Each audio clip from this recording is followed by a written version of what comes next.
Bien, hermanos, vamos a orar, vamos a pedir al Señor que bendiga la predicación de su palabra. Señor, nosotros queremos darte muchas gracias por darnos el enorme privilegio de poder abrir tu palabra en esta tarde. Cuando predicamos en estos talleres, Señor, no estamos tratando de simular que estamos predicando, no estamos haciendo un ensayo de predicación, estamos predicando tu palabra. Y cuando tu palabra es predicada, nosotros debemos postrarnos ante ella con respeto, con reverencia y con un oído y un corazón atentos. Ayúdanos ahora, Padre bueno, danos tu palabra, háblanos, porque te lo pedimos en el precioso nombre de Jesús. Amén y amén. Si hay algo que aprendemos de las Escrituras, es el hecho de que los métodos de Dios son muy distintos a los nuestros. Un ejemplo de esto lo vemos en el hecho de que las características que Él suele buscar en los hombres no es precisamente las que nosotros, en la mayoría de los casos, solemos buscar y apreciar. Y la forma como Él usa a aquellos hombres que Él llama al ministerio muchas veces desafía nuestras expectativas. Como dice el famoso himno de William Cowper, nuestro Dios se mueve de maneras misteriosas.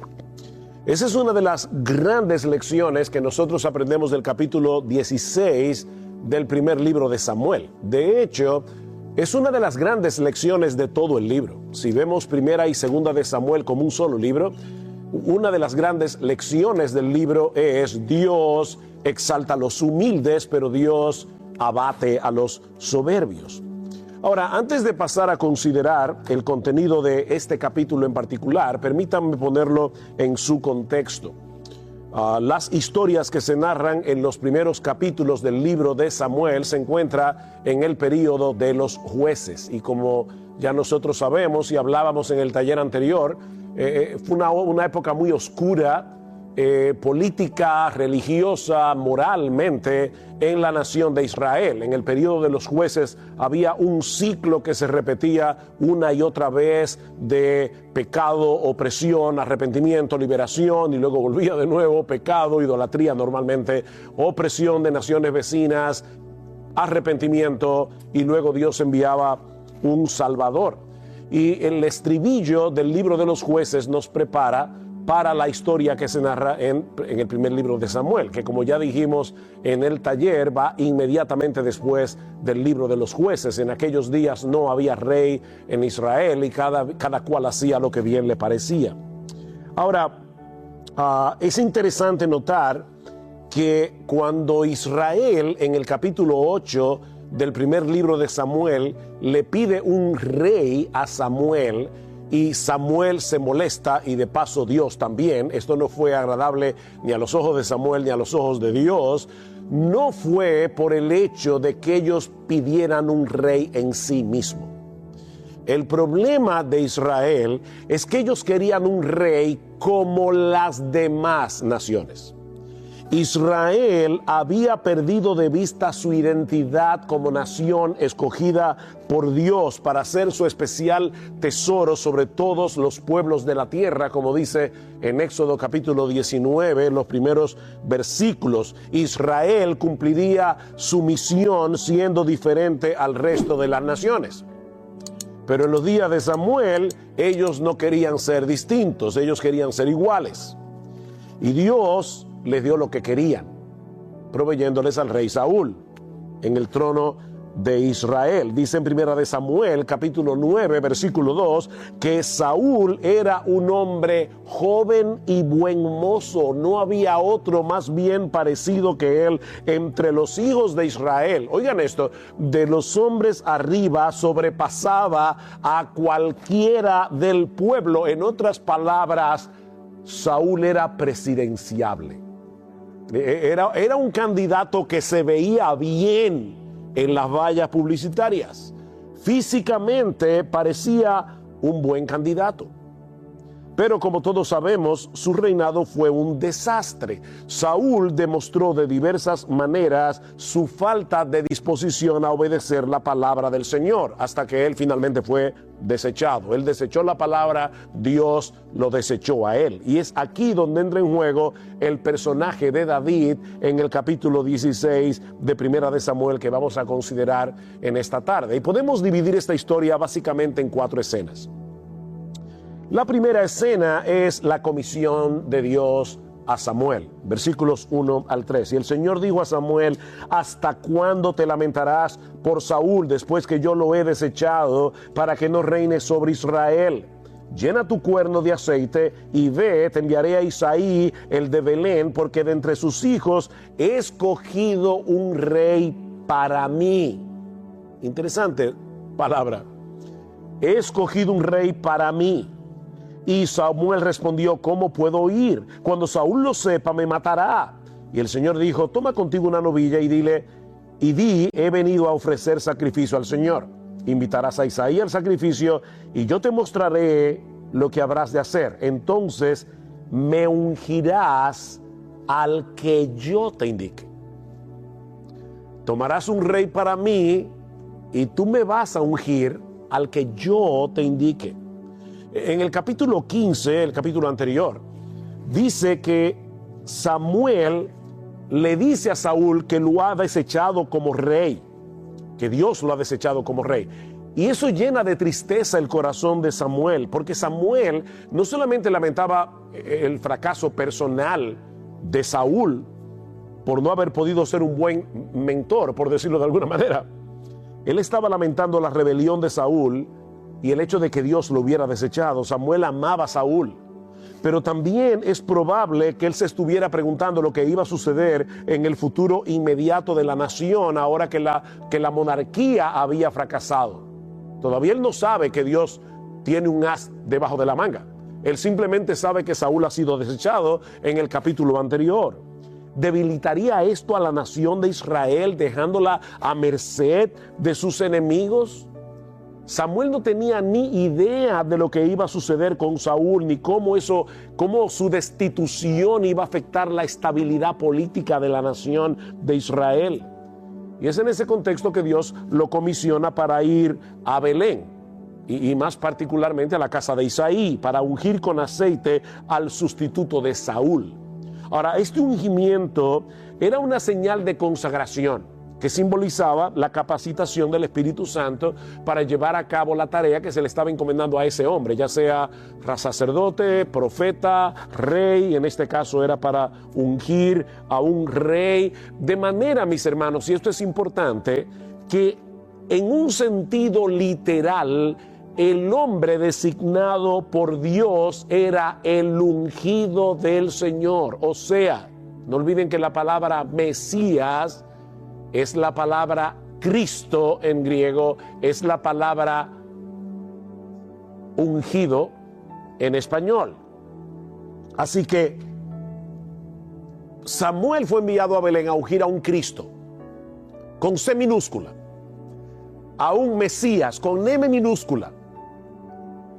Más adelante, en el versículo 13, vemos que en el mismo momento en que David es ungido por Samuel, el Espíritu del Señor vino poderosamente sobre David desde aquel día. Así que a partir de ese momento, David vino a ser el Mesías de Israel, el Cristo de Israel, con M minúscula, con C minúscula.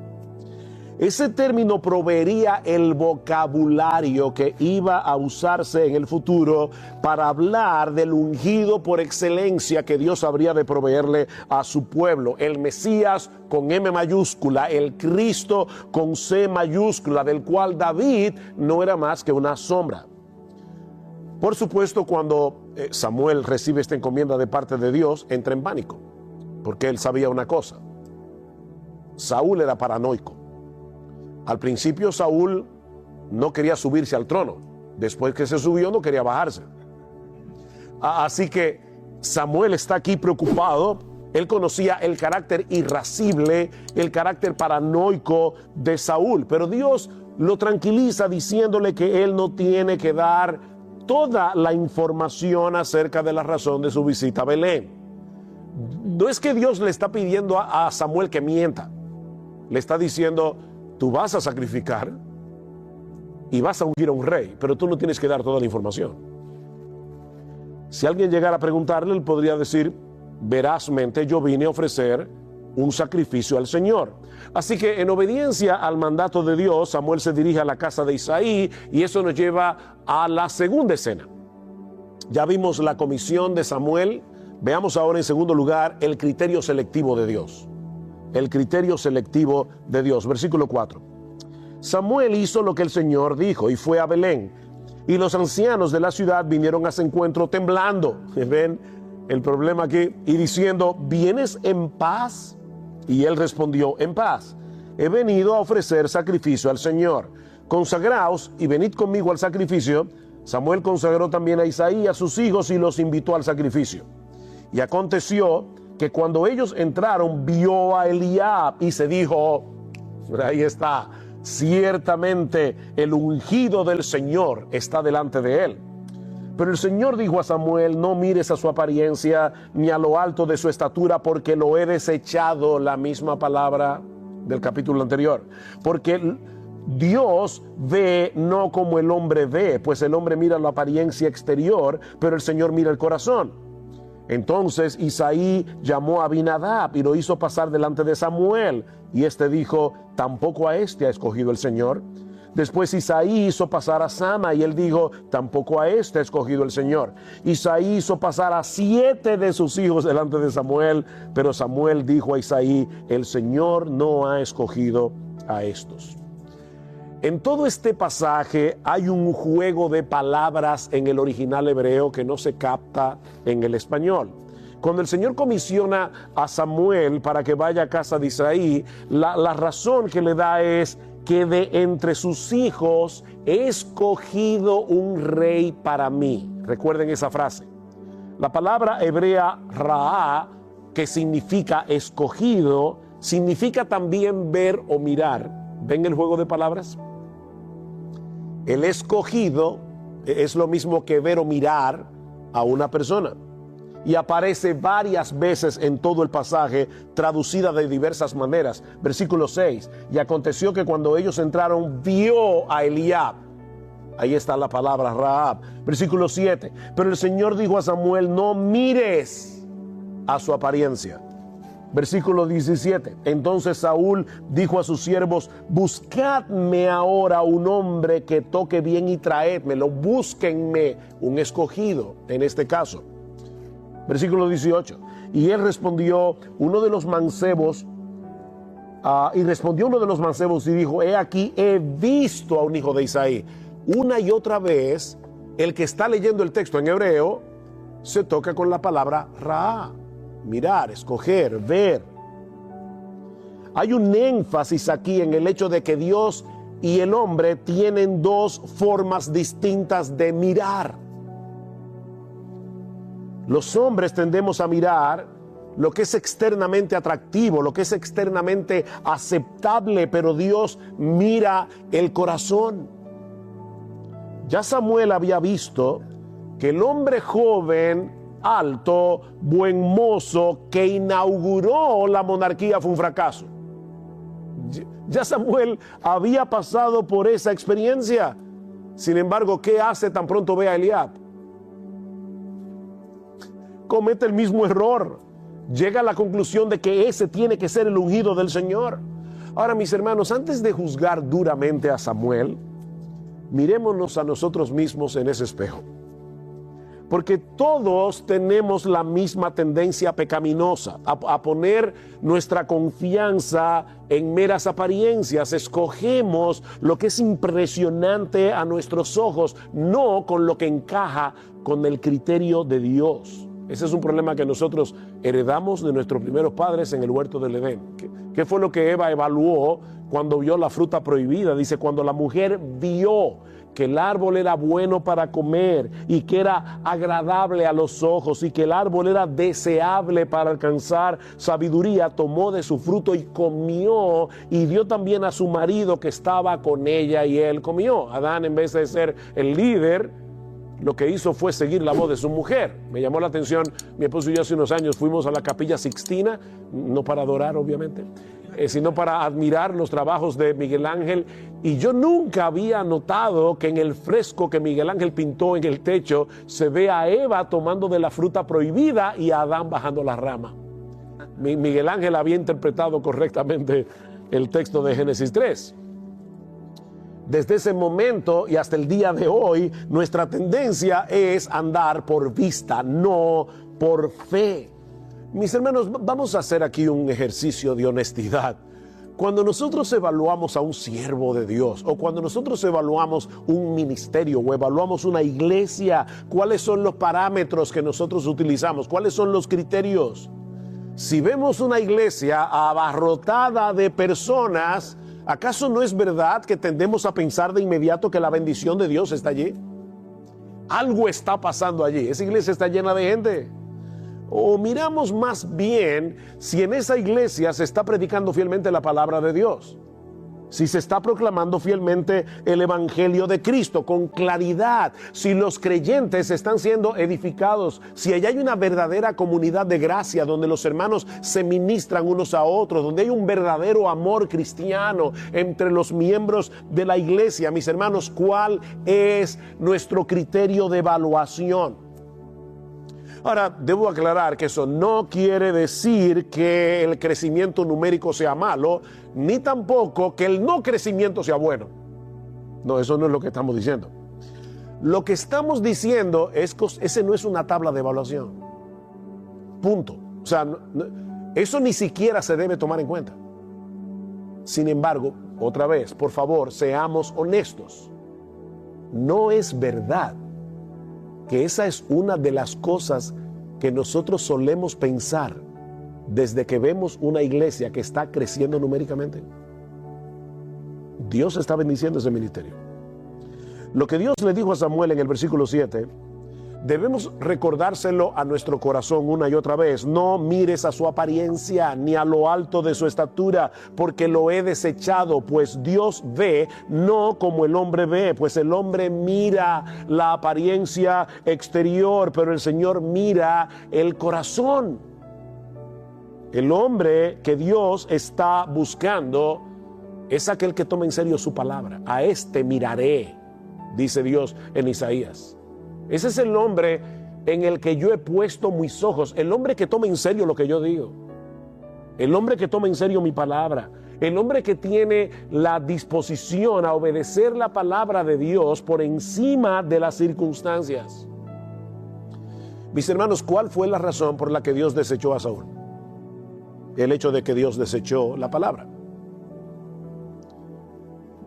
Saúl tuvo la osadía de querer ofrecer holocaustos antes de salir a la guerra contra los filisteos. Y él sabía muy bien que si algo Dios había dispuesto en su palabra es que los oficios de rey y sacerdote no se mezclaban.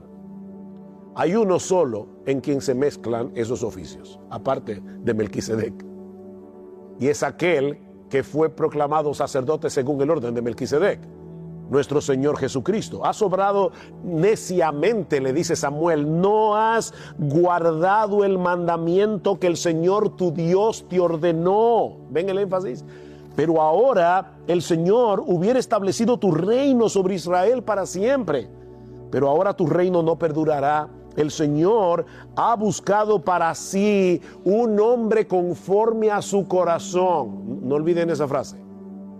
Y el Señor le ha designado como príncipe sobre su pueblo, porque tú no guardaste lo que el Señor te ordenó.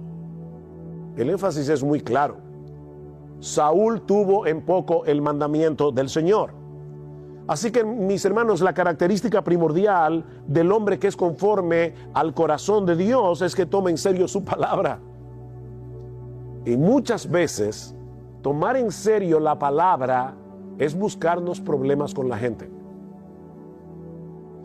No siempre nosotros seremos bien recibidos ni seremos populares cuando predicamos fielmente la palabra. Recuerdo a aquel famoso pastor que los diáconos lo llamaron aparte y le dijeron: pastor, últimamente usted ha estado acariciando al gato al revés.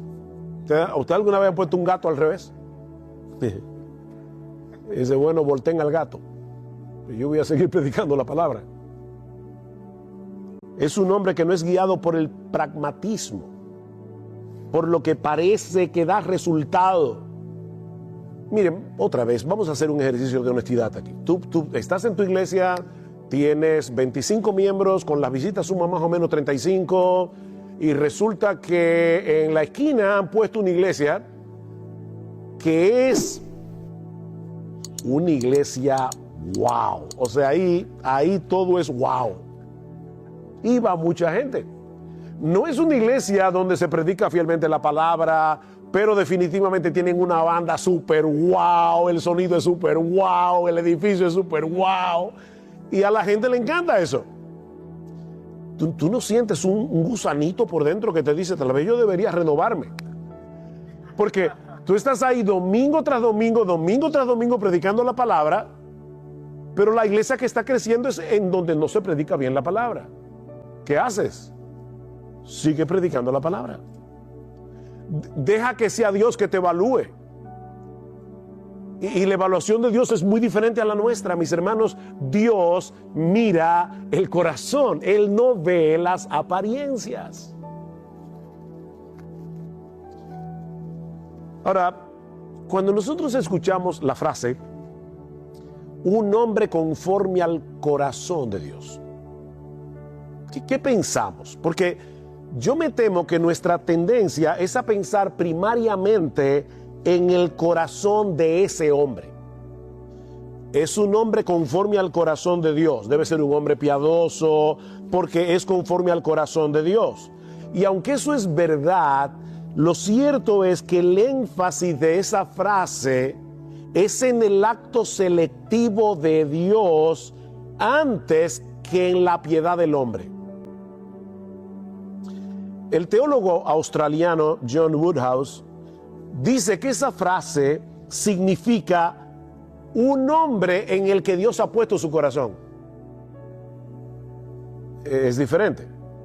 Nos habla, dice Woodhouse, del lugar que ese hombre tiene en el corazón de Dios antes que señalar el lugar que Dios tiene en el corazón de ese hombre. Es un hombre conforme al corazón de Dios, porque Dios lo ha escogido. Dios ha decidido poner su corazón sobre ese hombre, y es en ese sentido que es conforme al corazón de Dios. Y eso lo vemos claramente en el capítulo 7 de Segunda de Samuel, el capítulo famoso donde Dios hace un pacto con David.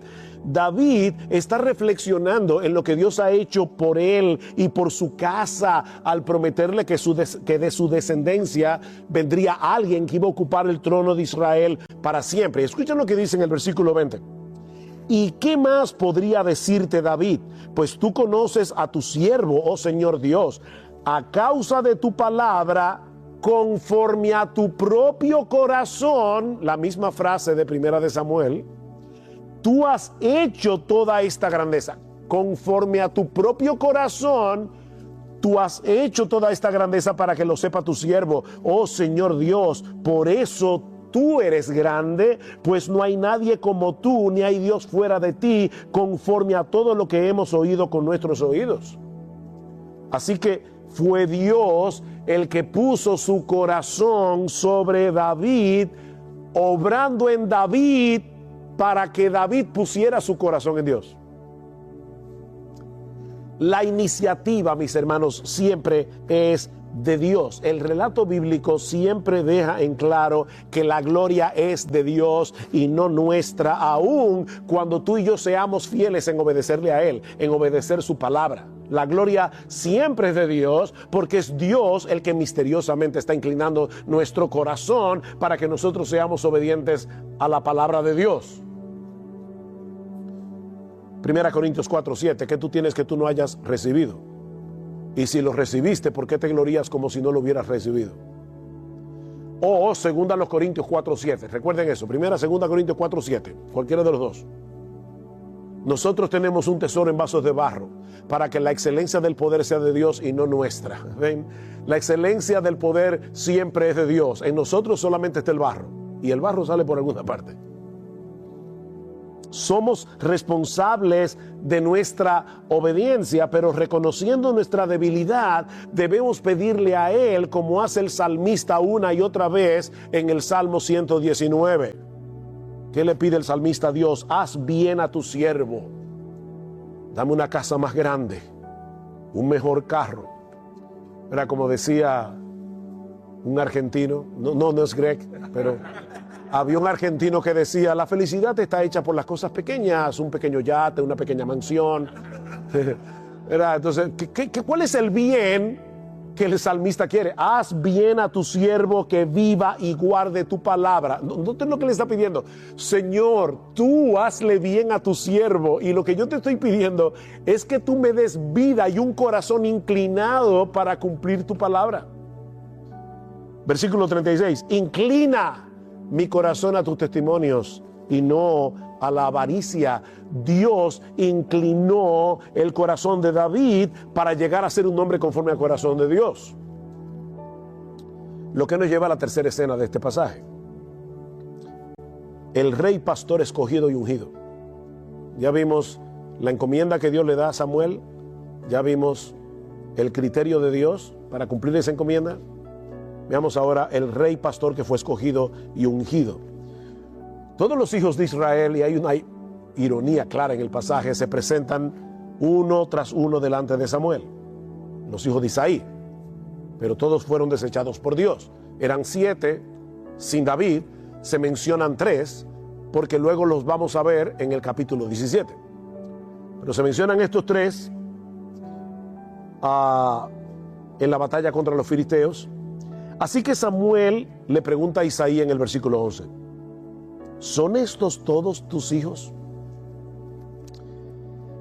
Y vuelvo y reitero, esta parte de la historia está cargada de ironía, porque dice en el versículo 5 que Samuel había invitado a esa cena, dice específicamente, versículo 5, a Isaí y a sus hijos. Él no le dijo, mándame buscar a todos tus hijos mayores. Dijo, Isaí, mira, ven, que vamos a hacer una cena en tu casa y tráeme a tus hijos. Pero David no estaba ahí. No sabemos por qué. ¿Por qué David no estaba allí? Bueno, el texto no lo dice, pero por la respuesta de Isaí, más adelante, podemos inferir que David no era considerado en ese momento lo suficientemente importante como para estar sentado a la mesa, nada más y nada menos que con el profeta y juez Samuel. Samuel era un personaje en aquellos días. Aún queda el menor que está apacentando las ovejas. O sea, aquí tenemos un muchacho que para colmo tiene el oficio de pastor. No parece ser el más indicado para llegar a ser rey de Israel, pero ese era precisamente el que Dios había escogido. Versículo 11, perdón. Y Samuel dijo a Isaí, ¿son estos todos tus hijos? Y él respondió, aún queda el menor que está apacentando las ovejas. Entonces Samuel dijo a Isaí, manda a buscarlo, pues no nos sentaremos a la mesa hasta que él venga acá. ¿Recuerdan lo que dijo Ana en su cántico al principio del libro? Eso es lo que marca el tono del resto de la historia en primera y segunda de Samuel. Nuestro Dios abate a los soberbios, nuestro Dios exalta a los humildes. Esa es una constante en el libro de Samuel. De hecho, tanto en el capítulo 16 como en el capítulo 17 se resalta el hecho de que David era rubio y bonito. Por un lado, lo dice en el contexto de primera de Samuel 16, pero también lo dice cuando se enfrenta con Goliat. Es como decía uno de mis pastores este domingo, que está predicando sobre la vida de David, dice que David parecía un dandy. O sea, como Goliat dice, ¿y es esto lo que va a pelear conmigo? Porque dice que David era rubio y hermoso. Y yo no creo, le decía a mi esposa, yo no creo que lo dijo en tono de alabanza a David. Lo que está diciendo es, y este figurín es el que viene a pelear conmigo. O sea que a todas luces, es que David no podía ser el hombre escogido por Dios para llegar a ser rey de Israel. Eso no tiene sentido. Pero no solamente escoge al nuevo rey de entre el más pequeñito de los hijos de Isaí, sino que precisamente sea en la casa de Isaí. Ya eso de por sí era sorprendente. ¿Dónde vivía Isaí? En Belén. ¿Y qué era Belén? Nada. Belén no era nada, pequeña para estar entre las familias de Israel. O sea, cuando hacían el censo, a Belén a veces la pasaban por alto, la mezclaban con otra ciudad. ¿Han escuchado ese himno que dice, oh aldehuela de Belén, afortunada tú? Ya no se suele cantar ese tipo de himnos. Pero ¿qué es una aldehuela? Bueno, una aldea es chiquita. Aldehuela es más chiquita todavía. Oh aldehuela de Belén, afortunada tú. Belén era tan pequeña. Yo recuerdo que toda mi familia es de Belén y yo me acuerdo que mi abuelo decía, fumaba como un murciélago, murió de hecho lamentablemente, era un fumador empedernido, pero mi abuelo decía, mi abuelo era de otra ciudad que se llama Bet-Yala, que queda al lado, y mi abuelo decía, si tú enciendes un cigarrillo en Belén y te vas caminando hacia Bet-Yala, llega fumándotelo, no se acaba todavía, porque es que era cerquitica, eran pueblitos muy pequeños. Y de ahí fue que Dios escogió a un muchacho para ser rey en Israel. Ahora, eso tiene que haber sido un momento engorroso para Isaí y la familia. A nadie se le ocurrió buscar a David, invitar a David. Y ahora resulta que Samuel les da la orden de que todo queda en suspenso hasta que llegue el muchacho. Y tan pronto David entra en la casa, Dios le hace saber a Samuel que ese es el hombre. Versículo 12. Y envió por él y lo hizo entrar. Era rubio, de ojos hermosos y bien parecido. Y el Señor dijo, levántate, úngele, porque este es. Entonces Samuel tomó el cuerno de aceite y lo ungió en medio de sus hermanos, y el Espíritu del Señor vino poderosamente sobre David desde aquel día en adelante, y luego Samuel se levantó y se fue a Ramá. Perdón. Para Isaí era impensable que un pastor de ovejas literales, podía llegar a ser el rey de Israel. Pero resulta que ese es el tipo de rey que Dios está buscando.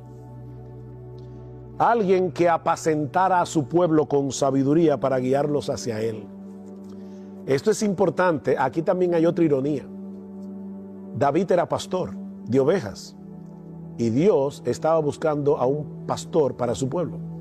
A un rey que no fuera como Saúl. A un rey que no fuera como los reyes de las demás naciones. Él quería a un pastor. Cuando Natán fue enviado a David para hacerle saber que Dios establecería su trono para siempre, Dios le recuerda lo que se esperaba de él. Dicen segunda de Samuel 7:8. Así que el Señor de los ejércitos, así dice el Señor de los ejércitos, yo te tomé del pastizal de seguir las ovejas para que fueras príncipe sobre mi pueblo Israel. Yo te tomé del pastizal para que seas príncipe. Dice Tim Chester, cuando David llegó a ser rey, su descripción de trabajo no cambió, lo que cambió fue el rebaño. Era un rebaño de ovejas, ahora era el rebaño del pueblo del Señor. No era para seguir pastoreando las ovejas de su papá, sino para seguir pastoreando las ovejas de Dios el Padre. Esto era lo que Dios quería que hicieran los reyes escogidos por Él. Aunque estuvieran sentados en un trono y no trabajando en el campo, se suponía que los reyes de Israel eran pastores. Esa es la figura que Dios usa en el Antiguo Testamento para referirse a los líderes de su pueblo. Ezequiel 34, hijo de hombre, profetiza contra los pastores de Israel. Esos eran los líderes. Profetiza y di a los pastores, así dice el Señor Dios, ay de los pastores de Israel que se apacientan a sí mismos. ¿No deben los pastores apacentar al rebaño? Y más adelante, mis ovejas andan errantes por todos los campos y por todo collado alto. Mis ovejas han sido dispersadas por toda la faz de la tierra sin haber quien las busque ni pregunte por ellas. ¿Qué hará Dios para resolver esa situación?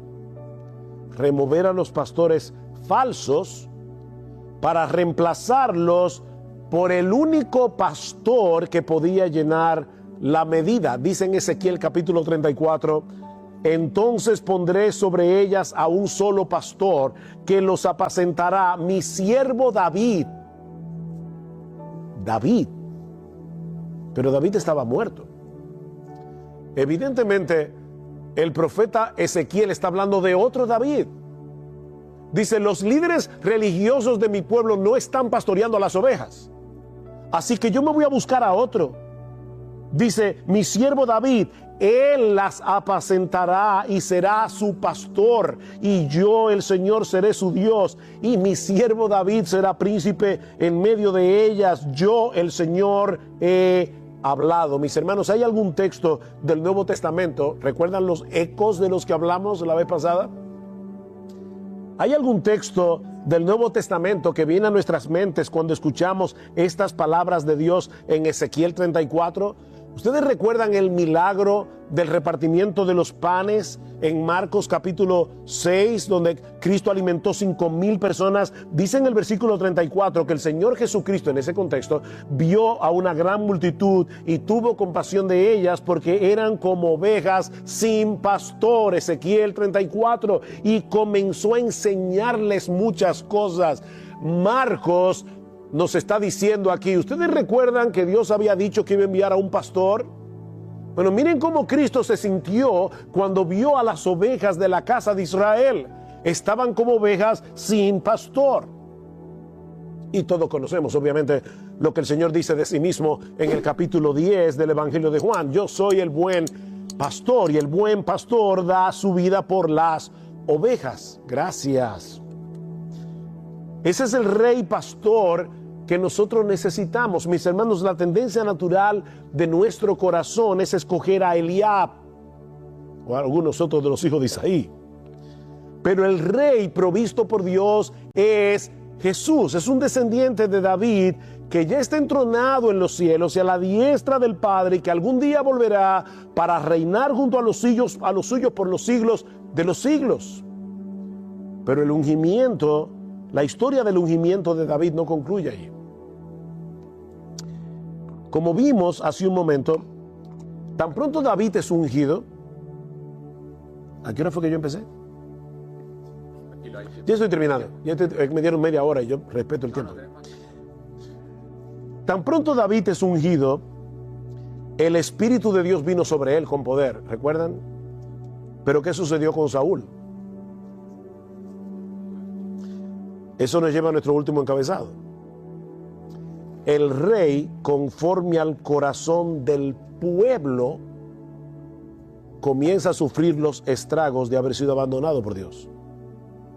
El rey no conforme al corazón de Dios, sino conforme al corazón del pueblo.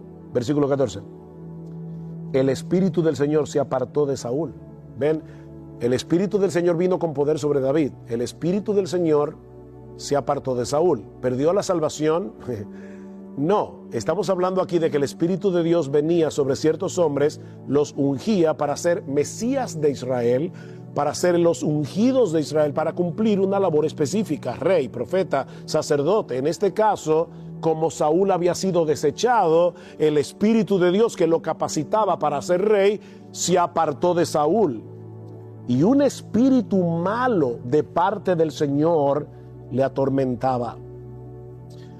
Recuerden que en el Antiguo Testamento una de las funciones del Espíritu era capacitar a las personas llamadas por Dios para llevar a cabo un oficio.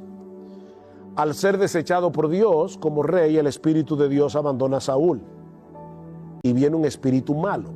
Ahora, la palabra que se traduce como malo también significa miserable. en el hebreo. Así que muy probablemente no se trata de un espíritu demoníaco, sino más bien algo que hacía sentir a Saúl el tormento de saberse desechado. No necesariamente fue que vino un demonio, sino que de alguna manera Dios hacía ver a Saúl la miseria de ser desechado por él. Y a partir de ese momento Saúl se vuelve cada vez más volátil, cada vez más irascible, cada vez más paranoico. Así que el mismo Saúl, increíblemente, pide que le busquen a alguien que pueda tocar el arpa delante de él para calmar su ansiedad. ¿Y a quién buscaron? A David, versículo 15. Yo creo que esta agua es mía, así que voy a tomar esta mejor, que no está fría. Dice en el versículo 15: entonces los siervos de Saúl dijeron: he aquí ahora un espíritu malo de parte de Dios te está atormentando. Ordene ahora a nuestro Señor a tus siervos que están delante de ti que busquen a un hombre que sepa tocar el arpa, y cuando el espíritu malo de parte de Dios esté sobre ti, él tocará el arpa con su mano y te pondrás bien. Entonces Saúl dijo a sus siervos: buscadme ahora un hombre que toque bien y traédmelo. Y respondió uno de los mancebos y dijo: he aquí, he visto a un hijo de Isaí, por casualidad de la vida. O sea, es ese mancebo que está en la corte de Saúl se había topado con David, ¿no? Pura casualidad. Dice, versículo: he visto un hijo de Isaí, el de Belén, que sabe tocar, es poderoso y valiente, un hombre de guerra, prudente en su hablar, hombre bien parecido, otra vez, y el Señor está con él. Entonces Saúl envió mensajeros a Isaí y dijo: envíame a tu hijo David, el que está con el rebaño. Y yo imagino a Isaí diciendo: ay, mi madre. O sea, acaba de venir Samuel, David fue ungido, no van a cortar la cabeza. Por eso dice en el versículo 20: tomó Isaí un asno cargado de pan, un odre de vino, un cabrito, y los envió a Saúl con su hijo David. Llévale todos esos regalos. Porque el hombre pensó, probablemente, nos van a cortar la cabeza. De esa manera tan providencial, aquel que fue ungido en privado como rey de Israel, ahora es introducido en la corte de Saúl y halla gracia delante de sus ojos. Versículo 21. David fue a Saúl y le servía, y Saúl lo amó grandemente y lo hizo su escudero. Y Saúl envió a decir a Isaí: te ruego que David se quede delante de mí, pues ha hallado gracia ante mis ojos. Sucedía que cuando el espíritu malo de parte de Dios venía a Saúl, David tomaba el arpa, la tocaba con su mano, y Saúl se calmaba y se ponía bien, y el espíritu malo o miserable se apartaba de él. A partir de ese momento pasarían muchos años y muchas dificultades antes de que David pudiera sentarse en el trono de Israel. Noten, esto es interesante porque a diferencia de Saúl, que fue colocado en el trono casi inmediatamente después de haber sido ungido en privado, David iba a tener que esperar varias décadas. Al hombre conforme al corazón de Dios, no lo esperaba un futuro tranquilo, no lo esperaba un futuro sin problemas, porque Dios no obra como el hombre espera. Otra vez, hermanos, no podemos evaluar lo que Dios está haciendo a la luz de lo que nuestros ojos pueden ver, a la luz de lo que nuestro entendimiento limitado puede comprender. Nosotros comenzamos a hacer algo y de repente todo comienza a salir mal. ¿Y qué es lo primero que uno piensa? Parece que Dios no está conmigo. Esto no es de Dios. Oye, espérate, si David hubiera pensado así, jamás habría llegado a la conclusión de que él era el hombre conforme al corazón de Dios, que había sido ungido para ser el Mesías, con M minúscula, del pueblo de Israel. Mis hermanos, el hecho de que las cosas estén saliendo mal no quiere decir que Dios no está contigo.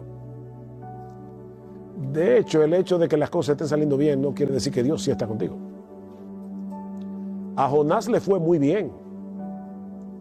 Óyeme, llegar al puerto y encontrarse con un barco que estaba a punto de zarpar, y precisamente hacia el lugar donde él quería, lo más lejos posible de Nínive. Qué providencial. Eso tiene que ser del Señor.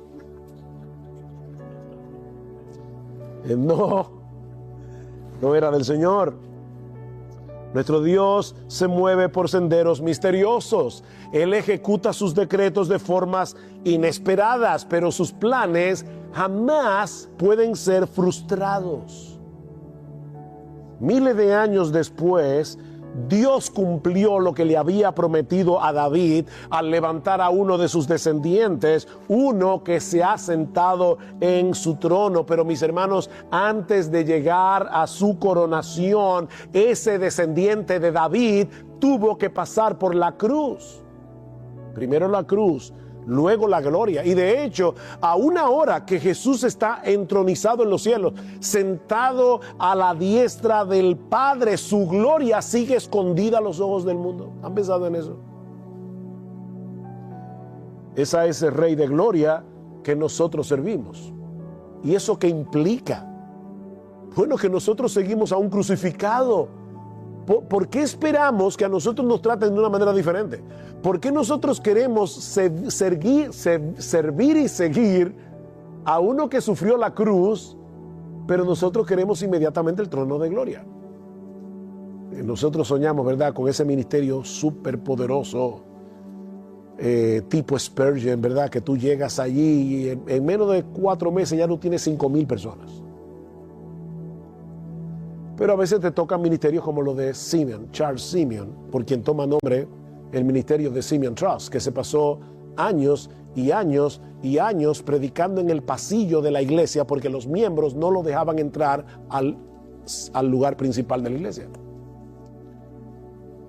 Y ese hombre se pasó más de 20 años esperando que lo dejaran entrar en su iglesia. Y Dios bendijo poderosamente el ministerio de Charles Simeon. Pero nosotros queremos el de Spurgeon, que de paso sufrió muchísimo también. Otra vez, el hombre mira como lo que se ve, y el ministerio de Spurgeon indudablemente se veía muy exitoso, pero fue un hombre que sufrió muchísimo.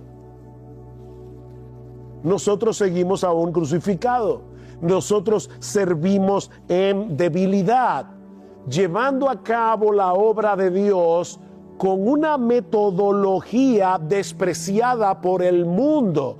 ¿Cuál es la metodología de Dios? Pastor, tener un canal de YouTube, nosotros tener conferencias súper multitudinarias, tener un canal de televisión.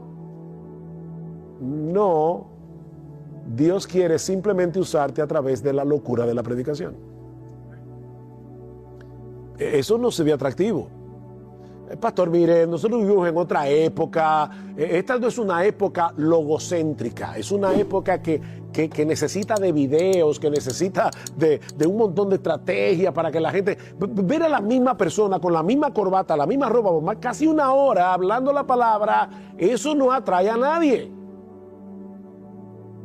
Bueno, atrae a los escogidos del Señor. Esa es la estrategia, es en debilidad. Mis hermanos, no olviden que la necedad de Dios es más sabia que los hombres y lo débil de Dios es más fuerte que los hombres. Los siervos que son conformes a su corazón no procuran ser pragmáticos, no procuran ser originales, procuran ser fieles a su palabra. 1 Corintios 4. ¿Qué se requiere de los administradores? Que cada uno sea hallado popular. No, se requiere de los administradores que cada uno sea hallado fiel, proclamando el evangelio de Cristo para la salvación de los pecadores, para la edificación de su iglesia, dejando los resultados en las manos de Dios. Tú predica. Lo que pase con esa palabra no es problema tuyo. Eso es problema de Dios. Tú predicas la palabra, suelta el león y deja que él se encargue. Oh, mis hermanos, ya el tiempo se nos fue de más. Que el Señor nos conceda seguir siendo fieles a Él, haciendo lo que Él nos ha encomendado, muchas veces en medio de mucho sufrimiento, en medio de muchas dificultades, para que en el día de su gloria podamos escuchar de su boca: bien, buen siervo y fiel, en lo poco fuiste fiel, en lo mucho te pondré, entra en el gozo de tu Señor. Nosotros seguimos al descendiente de David, que al igual que David tuvo que sufrir muchas vicisitudes antes de llegar a la gloria. Él es el buen pastor y Él nos ha puesto en sus iglesias como pastores de su rebaño, para que pastoreemos al rebaño con ciencia y con inteligencia. Que el Señor nos ayude en ese sentido a imitar al buen pastor y ser fieles hasta el fin. Vamos a orar. Padre, queremos darte muchas gracias por habernos dado la oportunidad de predicar tu palabra. Gracias por revelarnos allí las maneras misteriosas como tú obras, para que no nos extrañemos cuando veamos a nuestro alrededor las cosas que ocurren cuando te estamos sirviendo fielmente. Ayúdanos, oh Señor, a seguir a nuestro Señor por donde quiera que Él va y no evitar el camino de la cruz, para que entonces, en su momento y en su tiempo, podamos llegar a la gloria. Alabado sea tu nombre en Cristo. Amén y amén.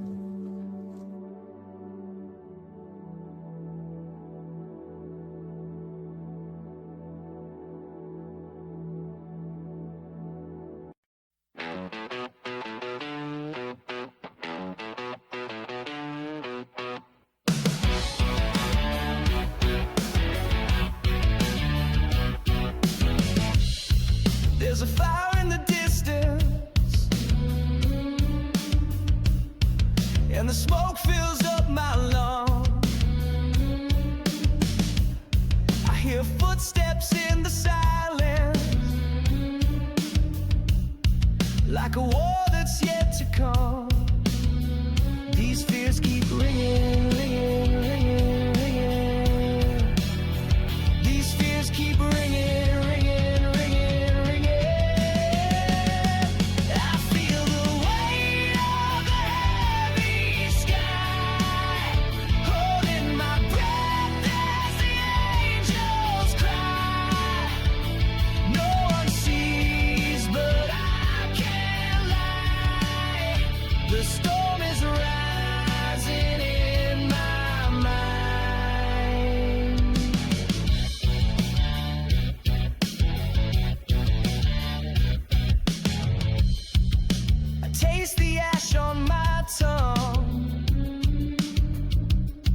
Like a truth I can't outrun. My shadow walks without me, and the night never ends. These doubts keep digging, digging, digging, digging.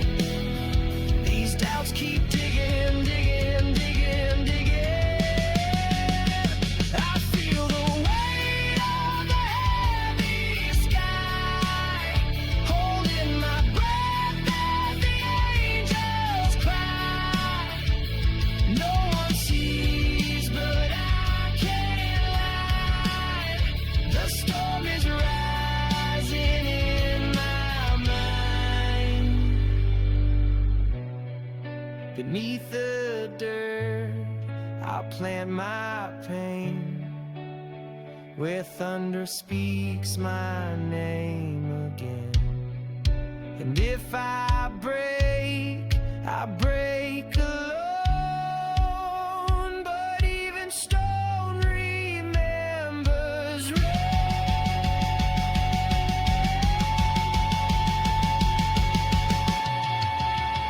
These fears keep ringing, ringing, ringing, ringing. These fears keep ringing, ringing.